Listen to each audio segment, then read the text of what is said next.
Hello, everybody, and welcome to the next panel. And my name's Gillian Tett. I'm with the Financial Times. I'm the chair of the editorial board in the US. But I also co-created a couple of years ago a platform called Moral Money at the Financial Times, which tries to look at sustainability issues. And these are now center stage in a way that, frankly, we at the Moral Money team couldn't have anticipated 2 years ago. Because COVID has shown us all why sustainability matters, and also why, as and when we hopefully come out of the pandemic, and we still can't celebrate that yet, but as and when we do finally come out of the pandemic, we need to not just build back, but build back better. And all of the people on the panel right now are trying to build back better in different ways. We have, on the one hand, Annie Dasgupta, apologies for mispronouncing your name, president of the World Resources Institute, which is very much looking at the sustainability question, and he has a long background in development economics. We have Sam Gill, who's the president of the Doris Charitable Foundation, who's looking at the question of how we build more sustainable societies and cities and communities in every sense. And Stephen Heintze, president of the Rockefeller Brothers Fund, who has on occasion described themselves as being a bit like the acupuncture of sustainability policies, trying to really target ways to build more vibrant communities in the widest possible sense. So an amazing collection of people to talk about these themes. And perhaps I'd like to start with you, Annie. Congratulations on your role, because you've just been named as the new president and CEO of the World Resources Institute after 7 years as the global director focusing on sustainable cities of this group. And one of the questions that we've been chatting about before we came live in the panel, but I think many people are grappling with, is what does it mean in terms of how COVID and the pandemic have really affected inequalities in cities? You know, wealthier people have fled the cities often during the pandemic. It's often been the poorer communities who've been worst affected. How are you thinking about this as people try to build back better? And what does that mean in terms of what foundations are trying to do right now? Thanks, Gillian. Thanks. It's great to be in this conversation. COVID has been dramatic, actually, in two ways. One is how urban-centric it has been across the world, in the richer countries and poorer countries, and how in those cities the poor have been worse affected, both by the disease itself and the impact of the disease, and also the jobs people have lost. And what is, there's the phrase silver lining should not be used next to COVID because there isn't any silver lining, but if there was one, is that how this has been impacting richer countries and richer cities are very similar to how it has been impacting poorer countries and poorer cities. So there is a common factor that leaders in these countries and cities are facing what to do. I mean, just think about New York City, which is one of the richer cities in the world, when the subway actually stopped working and the poorer people who actually do use the subway much more than the rich people couldn't get to work or they were sick. The whole city came to a standstill. The service worker wasn't there, the truck drivers wasn't there, the garbage sealer wasn't there. So two things happened. One, we realized how unequal our cities are. And not that we needed a wake-up call. I hope no one can ignore anymore how unequal they are at this. And how vulnerabilities of multi-generational effects. So people got sick, not because just the virus was more powerful for poor people. They were less healthy to start with. And so this, combined with what's happening in climate impact, actually impacts the poor population across cities in a very dramatic way. And if you look at India, for example, in the job loss itself, this is not just the sickness, the job loss. India lost 10 million jobs. This is a country that itself said they needed to create 1 million jobs a month just to keep up with the population growth. So imagine to a country if that happens. And when this happened, when a public transport system stopped in cities like Nairobi, cost of public transport became 6 times because there was not enough minibuses. So the impact of what happened by the disease, but the secondary impact, what happened to the economy, to public transport, access to services, actually makes vulnerable much worse.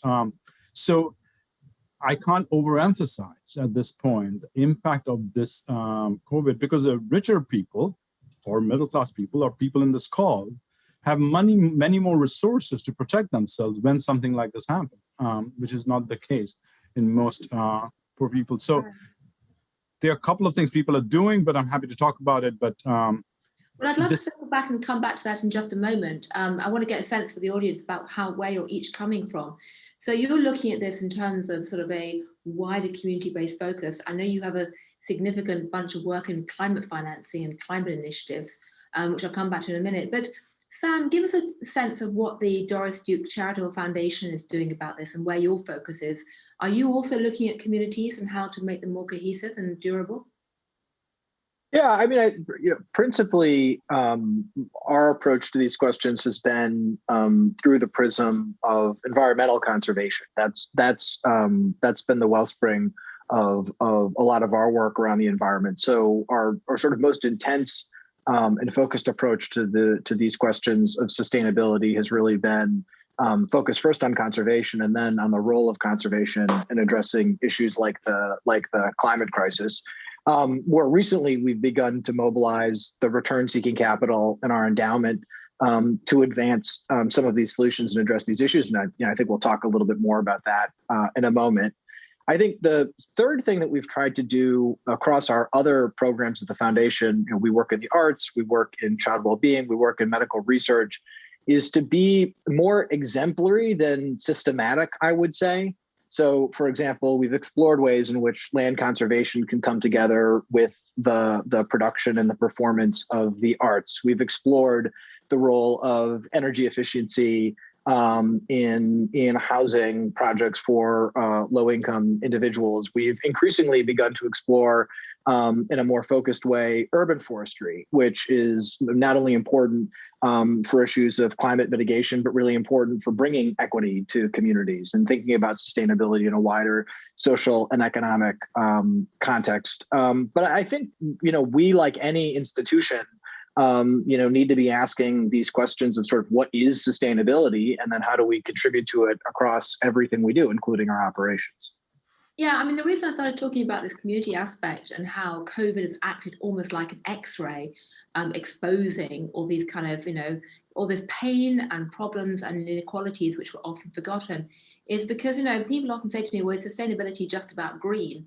And I think that one theme that's emerged in the last year is sustainability, really is about a combination of both human sustainability in their communities and the wider interaction with the environment.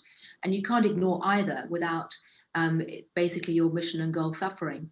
I'm interested in what you say about urban forestation, because one of the things I know that Annie, you're particularly focused on is the issue of parks and the way that they do or don't play such a role in communities, and the way that became very relevant during COVID, wasn't it? Do you want to say something about that before I turn to Stephen? Happy to. I very much like what you just said. The conversation actually, I think, has moved because of COVID, not in addition to climate. I think the conversation is not just about decarbonization. It's decarbonization while we try to create jobs, while we actually raise quality of life of people and protect nature.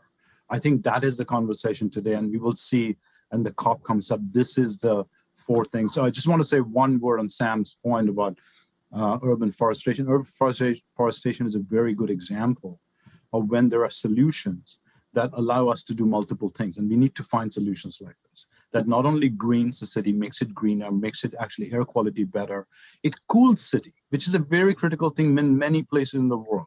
And green, the science says the access to green, which is, I'll show you data across cities across the world, that how disproportionate it is to poorer population, the lowest 20% of the population by income, to green space, and how unequal these cities are. We did this work on Mexico City. So providing green forest cover has this multiple effects, and the kind of solutions we need much more of, much more nature-based solution. And Sam, the science shows the job creation from urban forestry is much higher than repaving roads, which is the number one thing that people do when they use the dreaded phrase shovel-ready projects. They mean, let's go repave the road again. So I hope no one uses shovel-ready projects anymore. But I will underline what Sam said about urban greenery. It's a fantastic solution. That's a great point coming from a development economist, because as you say, whenever a government announces a stimulus package, the first thing they tend to do is, as you say, create shovel-ready projects and roads. I often think, though, talking about trees in Washington is a very good thing to do, because it's one area where you've got bipartisan consensus and had it all through the Trump era. You know, everybody loves to love trees and no one dares to say they hate them. And it's one thing that almost everyone can rally around for many reasons. But Stephen, tell us where you're coming from, because you coined this wonderful phrase, aquapuncture philanthropy. I don't know whether you've trademarked that phrase yet, but it's a lovely concept. Tell us what you mean by that. Well, thank you, Gillian. And let me just say it's such a pleasure and honor to be part of this panel. And I'm very grateful to Sunny Bishlos for inviting me to take part with Ani and Sam and you.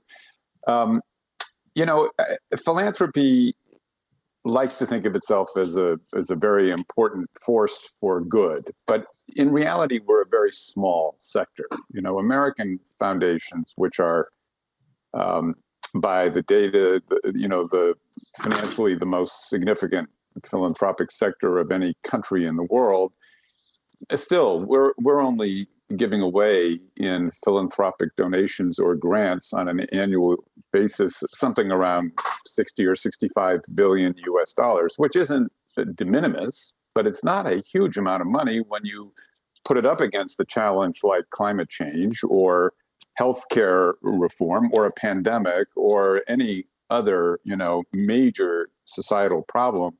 That's not a lot of money. So what I was trying to think of is how do you utilize, and we all do, this is what Sam spends his time doing, and Ani on the other side of the equation, raising money from foundations, is trying to demonstrate.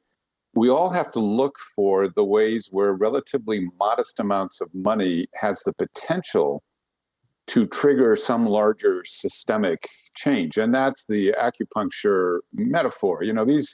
Our dollars are the equivalent of these tiny needles. And the question is, where do we insert the needles to trigger a systemic change? And that's takes a lot of work. It's not an easy matter. But I think it helps you then think about leverage, because that's what this is all about. And another metaphor I sometimes use is that philanthropy can be like the tugboat, because if you think about the two really big ships of society, one is the public sector, governments, multilateral institutions, global governance institutions, and the other is the private sector. Those are the two big drivers of things in society. And so if philanthropy can nudge these two, mega ships into the right harbors, then we're using our leverage. If we can influence what the public sector does through public policy, development, and advocacy and research, or if we can influence corporate behavior and corporate practice through advocacy, but also through investment and other tools of leverage, then we can produce bigger systemic change. So that's the theory. Well, let me pick you up then on the point about investment, because one of the triggers for me launching Moral Money a couple of years ago at the Financial Times was a conversation I had with Darren Walker of the Ford Foundation about 4 or 5 years ago, where I was interviewing him about philanthropy, and he suddenly said, actually, I suspect that the biggest impact we're going to have on the world with the Ford Foundation is not the money we give away, but the money we invest and how we invest it. I'm curious, would you agree that actually maybe the way you invested foundation money matters more than what you give away? I do, and I'll give you a concrete example from our own experience. Really following the line of work that you've been doing so brilliantly with Moral Money, we are a foundation that focuses a large percentage of our annual grant making on issues related to climate change. And this goes back decades. We started work on climate change in the 1980s. Now I think worldwide grant making associated with the problem of climate change is probably half of our grant making in dollar terms every year.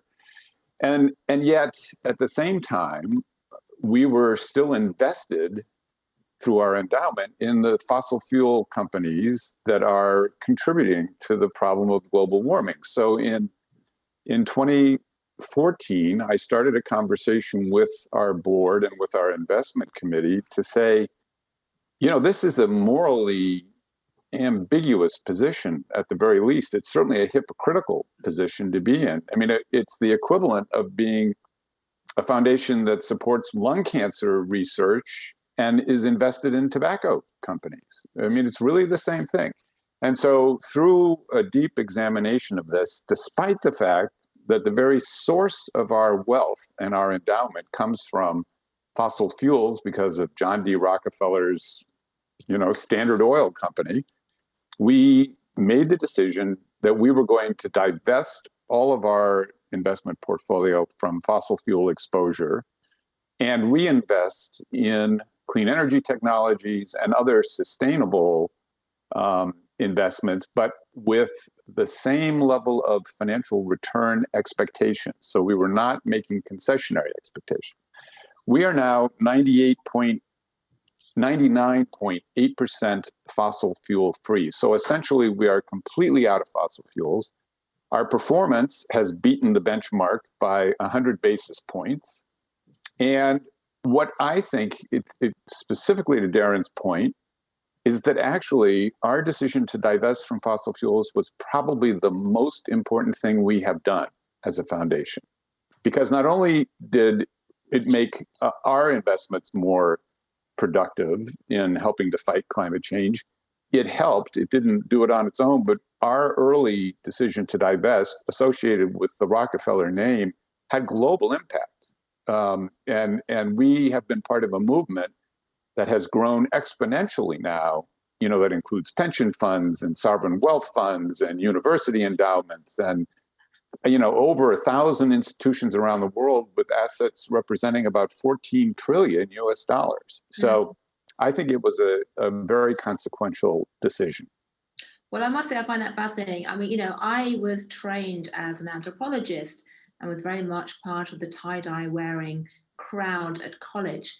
And we always assumed it was going to be tie-dye wearing activists who changed themselves to bulldozers who were going to change the world, not the boring old accountants and economic students who wanted to all go and join Goldman Sachs or McKinsey.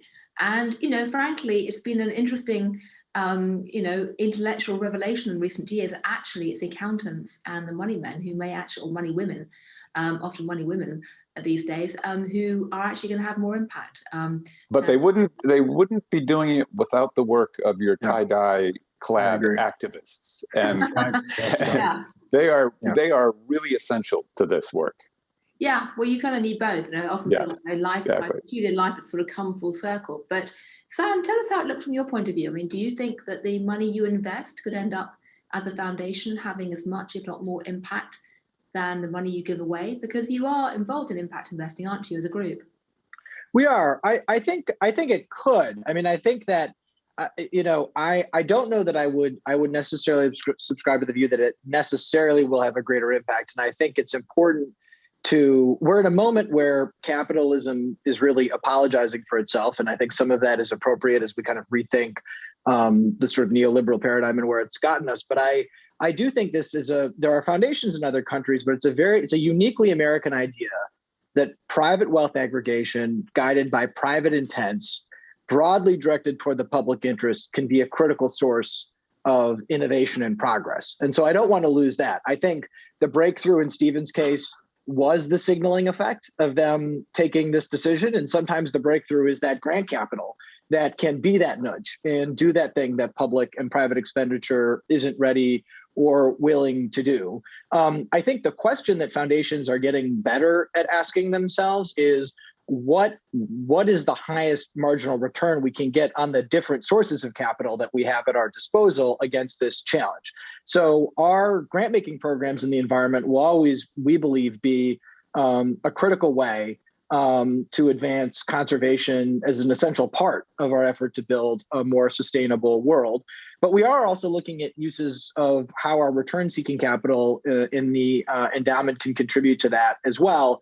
I think unlike Rockefeller Brothers Fund, we haven't undertaken a major negative screening program, but we have done other things. So we've used concessionary capital to support land conservation and land management efforts that are focused both on climate mitigation and adaptation. So in the conservation space, we've been part of, we've been helping to show how you can bring public and private capital together to conserve lands. So we've been part of, for example, $100 million land conservation deals that bring together public funds, as well as fixed income investments. On the management side, we've worked with organizations like Blue Forest Capital, which has put together forest resilience bonds that basically return money to investors that's used from lower public expenditure to manage forests as they're managed better over time. You have less wildfires and those sorts of things. We've also become increasingly interested in the market rate investment opportunities that we think necessarily attend this transition. Consistent with what we've been talking about, the reality is the whole of human society is going to have to rebuild itself in order to address this challenge. And that means there's going to be opportunities to make money whenever you have a reorganization of this scale. There's a growing and exciting venture space around things like electric vehicles, grid, but also areas that people don't tend to think about, like food systems. Sustainable protein agriculture, for example, is a big part of this. There are increasing investment opportunities in real assets. Energy storage is obviously an issue that's talked about a lot. Talked about a little bit less are issues like commercial and maritime electrification, which are easier in some cases than the consumer application. But then there's even more obscure issues like the kind of water infrastructure we're going to need in a transition world, where we're likely to see some of these effects. And then we've also looked at public equity. We've been investing in the public companies that are looking at issues like resource efficiency, renewables, and electrification. One example that I do like to point to, which is sort of an example of how to use capitalism really well, is a huge issue across a lot of these questions are going to be counting issues. Where is the carbon going? How large is the forest, et cetera? And this is like the classic cadastral map problem of the 19th century once again. And in that instance, we had a lot of collectivist solutions that led to horrific consequences.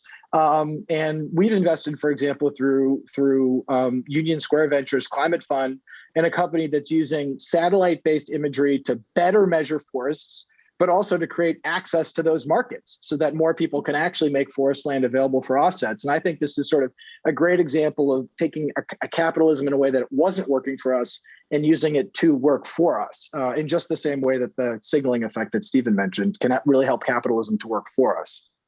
So basically you have, almost a variegated approach. You have different buckets for different purposes with different return expectations and different goals. Just before I quickly turn to Ani about that, managing those different targets simultaneously must be quite tough. In the past, people had one target really for their investment portfolio. You're talking about, multiple targets all at one time. Do you ever sit there and sort of wonder, how you keep them separate and how you allocate what to what? Is it tough? Is it getting more complicated as a result? I think so. I think that, one operating principle in life is kind of create as much structure as you need to get momentum and then stop. So I think setting some blunt instrument targets just to get started are really useful. So we just started by saying we want 10% of our endowment. We want to work toward 10% of our endowment actually advancing our mission and programmatic goals.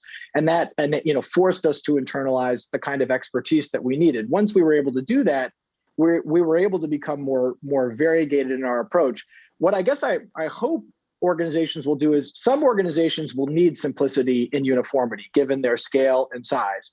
I think other organizations can afford to have a little bit more complexity. And I think foundations are organizations like that. We don't have investors who are going to be able to impose expectations on us. We're largely immune from political risk, unless it's political risk that we decide to impose on ourselves. And I think that will allow us to embrace complexity, which will then be useful to others. I mean, a good example of this is I just gave the example of how much venture investing there is in electric vehicles. Well, pretty soon we're going to run into a problem with finding the lithium to power to run the batteries for those vehicles.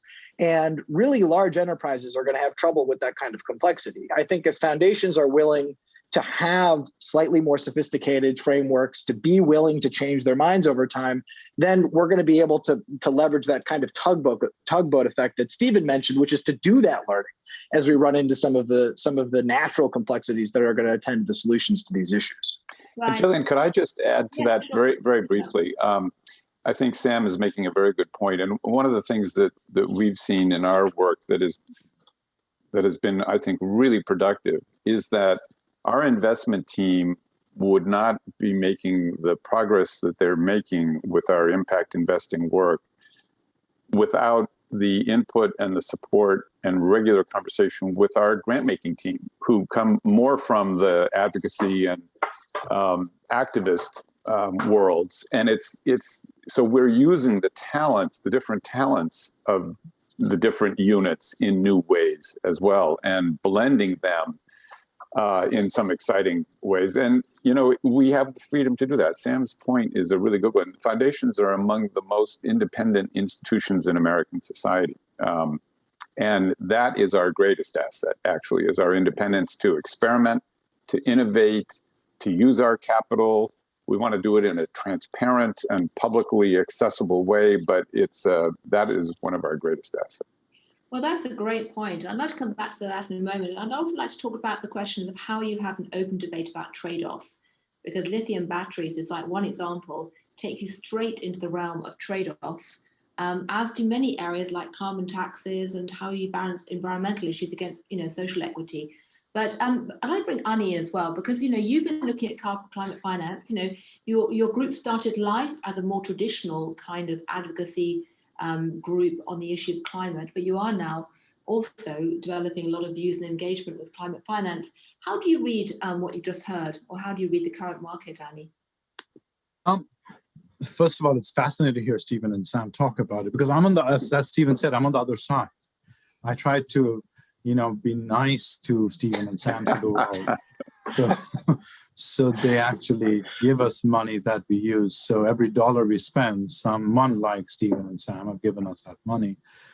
I think Sam made a critical point I want to underline, and then I want to answer your question. I think the foundation, the way foundations are in the United States is absolutely unique in the world. If you just look at GDP versus how much money foundations are anywhere in the world, European countries have a very different tradition of taxation and foundations.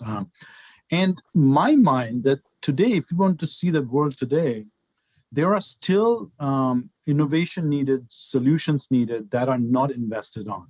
And it'll take much longer for governments or private capital to get there. And that is where, Stephen, your point of acupuncture, because $65 million, $1 billion sounds like a big number, but if you look at the economy that we're trying to shape, it's a relatively small number, not for WRI, it's a huge number for WRI, but, for the world. Yeah. And if you're not absolutely intentional, what are you trying to change and make it measurable and make it needle sharp? It is very difficult to change. And that brings back to Gillian, your question. I mean, for us, where I stand, where all of us stand, I think, for us to get to where we are today, to where we need to go, even by 2030 or 2040, by 2030, science says we need to be 50% less carbon emission than today. That is a very high bar. Yeah, please think about it. That is the last decade, we actually totally did not succeed in reducing. So that said, we actually have three other challenges in addition to that. We have to recover every economy there is. There is no economy that doesn't require recovery, which means we have to create jobs. We have to create quality of life for people because of what has just happened in health. So countries across the world face this multiple challenges at the same time. So our job is to figure out, to get there, I think Sam was saying this, we would need a slightly different kind of economic system. We need the money to go to different investments than there is In our way of looking at it, which means every bucket, and Sam mentioned two big buckets, and I'm going to add two smaller buckets to it. One is where private capital is. So Sam's point of philanthropic investment, his endowment, is a very important point. That's about $100+ trillion in big capital, which is pension funds and others, that is in the world. Very little is actually today going to this greening of the world. People estimate, we have estimated about $4.5 trillion, depends 4 to 5, depends who counts, needs to go to additional capital to green the world, about 2 to 3% of GDP. That is not going, this $100 trillion is not going there. So anything people like Stephen do to change that, the 14 trillion that you just heard, Mark Carney's initiative now is about 70 trillion that's pledging, not actually changed, but pledged. So those are positive indications. So that's the big bucket, right? This is 60, 70% of the world's economy is in private decision makers. And so we have to change them. The other one is public resources, which is public resources in governments, in Kenya, in the United States, in India. All that needs to be aligned to climate-aligned investment. So infrastructure has to become climate-aligned infrastructure, which is the biggest bucket for most of this government, which is what all of us are working on, right, trying to see. I mean, you can see what the climate policy for Biden administration is literally called America's Jobs Plan. That is what it's called. That is the climate policy of the Biden administration, which is great. Oh, power to me. The other two buckets I want to point out that are critical is actually multilateral development capital, because World Banks, IMFs of the world, the climate, they are small amount of money relative to what Nani we're talking about, $200+ billion a year, but they are catalytic investments. They actually make a difference because they listen to people, they govern differently.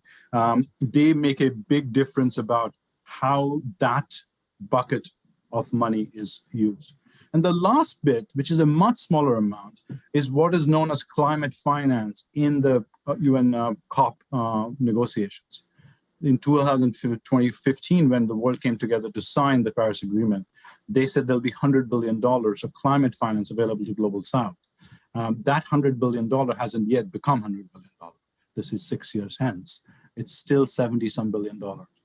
That climate justice investment between countries is critical to get Global South countries to make the climate agreements work. Again, this is the smallest of the bucket. It's a very critical bucket to create trust among countries towards the bigger goal we're talking about. So from where I sit, Gillian, we want to make sure or try our best to make all the buckets of finance work towards the right direction.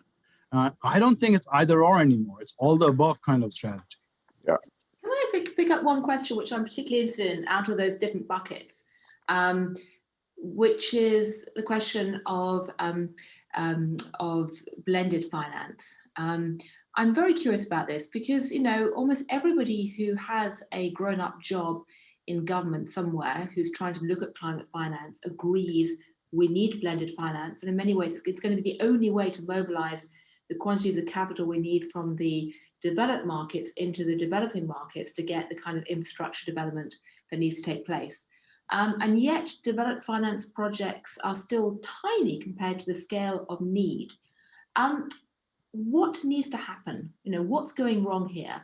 And can any of your foundations, are your foundations standing by ready to jump in and support all kinds of not concessionary, but catalytic capital projects? I'm looking, you know, both at Sam and Stephen in that respect. But Ani, you know, what has gone wrong with blended finance? Why don't we have, you know, the equivalent of a Fannie Mae for blended finance projects all over the world in climate?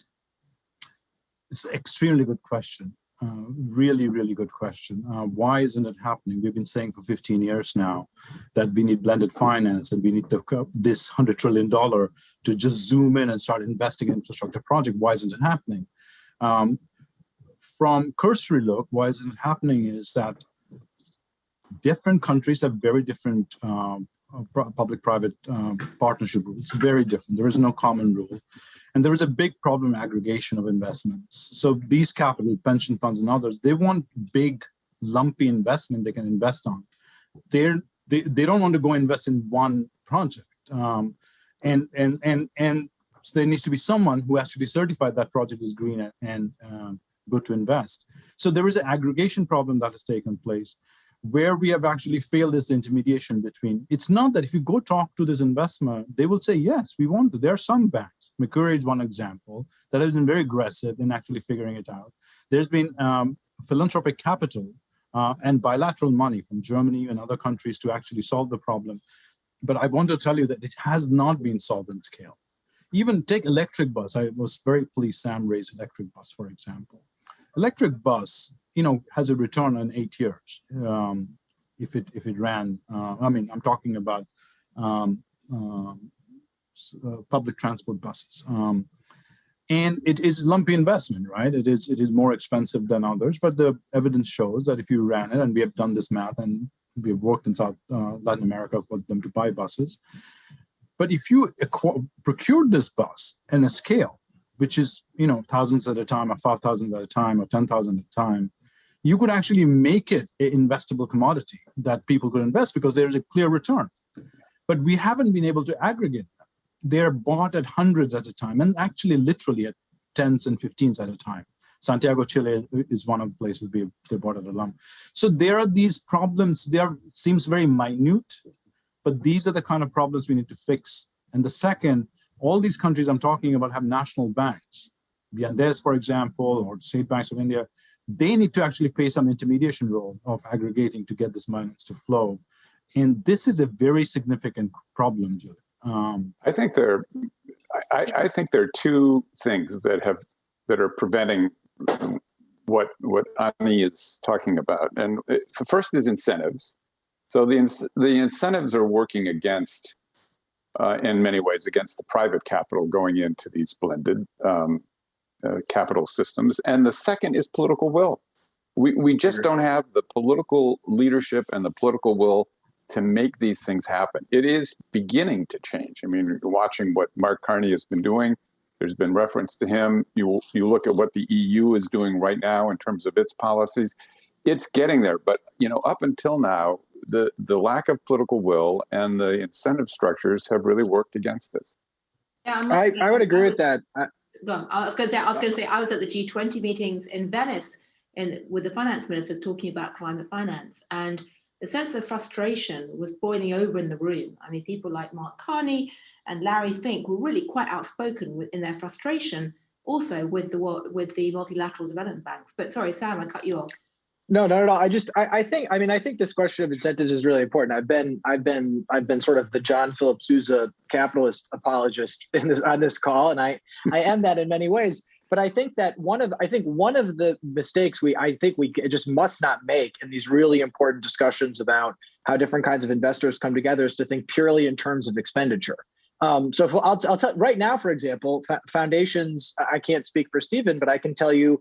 We are trying to do our part to enable blended finance, but the way we're doing it is by being a junior creditor so that a financial institution can take 3.5% in its fixed income portfolio in a way that burnishes their reputational capital. We're getting nothing in return for that. And I think that's questionably catalytic in a really defensible sense. Public expenditure should be subsidizing the future. So I don't think we have to worry so much about public expenditure being catalytic or not. We have to worry about the amount of public expenditure that we're putting into this. And that's a huge question of incentives. And then I think on the private side, I firmly believe, and I assume a lot of the people who are joining this conference believe that any private capital that's not actively trying to address these issues is fundamentally harvesting and not rent seeking. But if we don't have clear regulatory structures that internalize this as a society-wide externality, in short term, it remains rent-seeking capital to be able to exacerbate this problem. So I think that the good news is more and more institutional investors and large financial enterprises are saying we would welcome greater regulatory clarity and enforcement, because if we don't have it, then it's going to be someone else's rent. That's going to be able to that we're going to lose out to in this time of transition. I think the conditions for political will are becoming increasingly ripe. Whether they'll become ripe quickly enough, as sort of Ani mentioned, obviously is the $100 trillion question. Yeah. Can I just add one thing, Gillian? Here, I know we are. just to be clear on this conversation, what Sam just said, I think there are two sides to it, right? The supply of capital and the demand side of what's happening in these countries. What Larry Fink is doing or Mark Carney is doing, this is all good, very good. And all the supply side issues, how this funds should be available. And Sam pointed out the risks in that, right? If they're not guardrails for it or standard setting for it, and all this is happening. But on the demand side, where the money needs to go to, it totally depends on the country. So if in the coast of Massachusetts, the wind farm will attract funds. And there won't be any problem for blended finance for that, because the regulatory regime that exists in this country is enough to protect the investor, so to speak. It's the problem is getting that money to Global South where we need it the most. And that is where the demand side problems are. So it is not, I don't want to be That's a great point. Blunt. It is a very sophisticated point, and it is different in different countries. And I 100% agree with what Stephen said. If there was a political will to say, we need this capital, country X says, this is what we want to do to get this capital flowing. Otherwise, we won't be building a low carbon economy or a low carbon infrastructure. That would be a good place to be. Ani's making really, really good points. I agree with that. I agree. Well, I was going to say, the bad news is that I can feel this palpable sense of frustration, both people who are working in the grassroots like yourself, with money or with trying to connect up the dots, and at the very top amongst some of the G20 leaders. There is a sense of frustration and recognition that the pipes are simply not connecting right now. The good news is that maybe this frustration will actually concentrate minds. But we've only got a few more minutes left. But in the last 3 or 4 minutes, I'm just curious. The other great theme, which is really emerging in this whole sphere, is trade-offs. How do you manage, say, the trade-off with, say, lithium batteries? You need lithium batteries to run electric vehicles, and yet you can cause environmental damage, by getting the mines to do that. How do you manage the trade-offs between social and environmental goals? To what degree are you starting to think about these trade-offs and have a sort of conversation about it inside organizations in a sort of effective way? I would say, I'd have to go first. I would say something about our institution, and then maybe a larger question. We're, as I mentioned at the beginning, our work in the environment is very focused on conservation. So, we see our role as helping to inform and shape and motivate the discussion about a very particular trade-off, which is the kind of biodiversity we're going to have in the world that we do save. And I think that this is another good example of sort of acupuncture philanthropy, or what we're calling catalytic capital, or the tugboat effect, which is sort of institutions that can help us to figure out what the trade-offs might be are going to have a very important role to play, even if the amounts of capital that they're applying are relatively modest. And at the end of the day, public and private institutional expenditure and public expenditure will need to be somewhat blunt, but they do draw on these insights in order to do the best that we can with these trade-offs.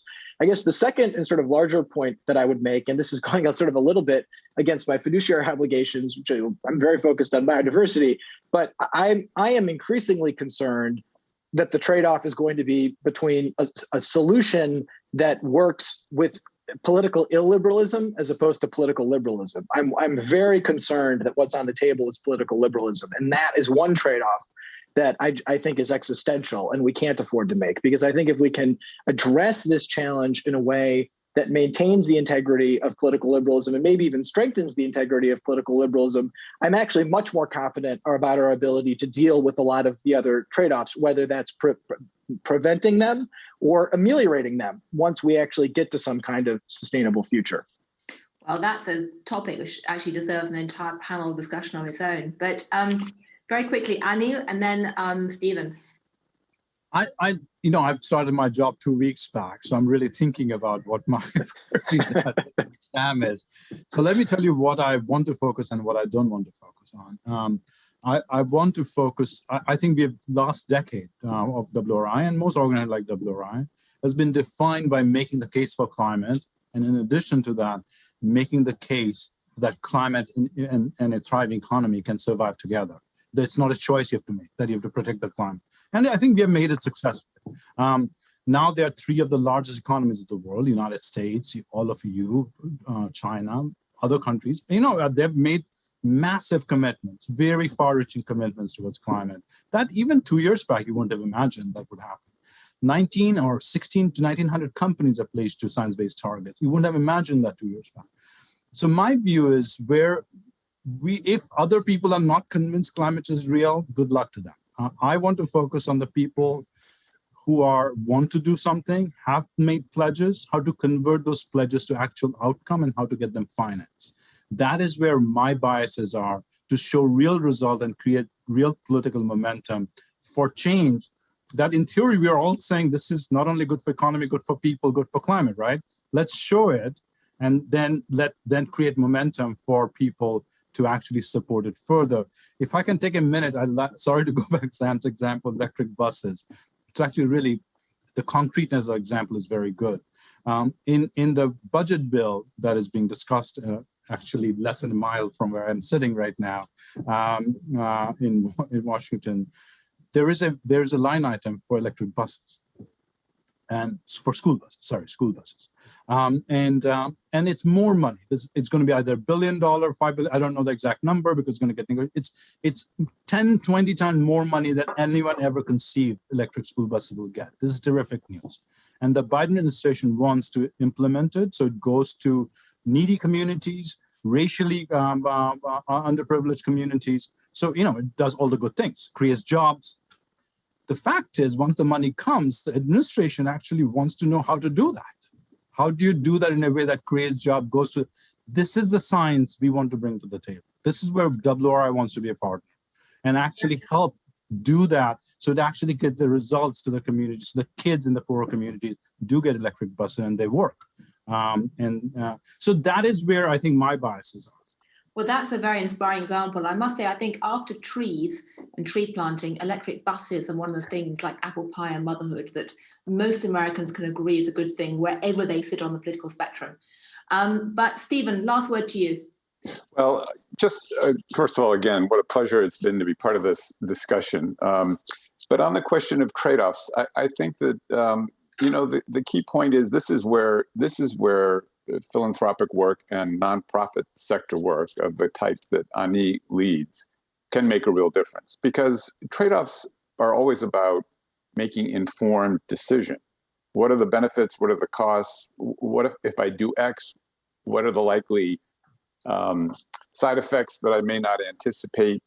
And this is where philanthropic funding can actually be one of those acupuncture moments. We can fund the research, the data collection, the analytical framework development to help people actually go through the kind of analysis that you need to do to make good decisions when there are very vexing trade-off questions. And so I think it's a good place for philanthropy to focus. I just want to underscore Sam's profound point here, which is we're also in a period where the question of governance is literally up for grabs. And do we believe in models of self-government in democratic systems, or is the world shifting to autocratic models because they're more efficient, they reduce the time it makes decisions, they make the trade-offs less politically painful, but they eliminate rights, they eliminate freedom, they eliminate innovation and flexibility. And I think it's not an exaggeration to say that we're at a kind of a world historical moment where that question is on the table. Well, thank you very much indeed. You've all raised a lot of terrific points. Frankly, I think we probably ended up with more questions than answers. But in some ways, that's a cause for celebration because it shows that the issues we're grappling with are entering a new phase of maturity. We've moved from simply asking the why do we need climate finance, or to talk about sustainability, to the how. And that, I think, is going to really be shaping the conversation in the coming months. So thank you to all of you. You provided me with lots of food for thought, lots of themes to write about in Moral Money, and I'm sure for anyone watching, lots of ideas to ponder on going forward. So it just remains for me to say a very big thank you to all of you, and best of luck for everyone who's watching in figuring out some of the answers to the questions you've raised. Thank you. Thank you, Gillian. Thanks for having me. Thank you very much.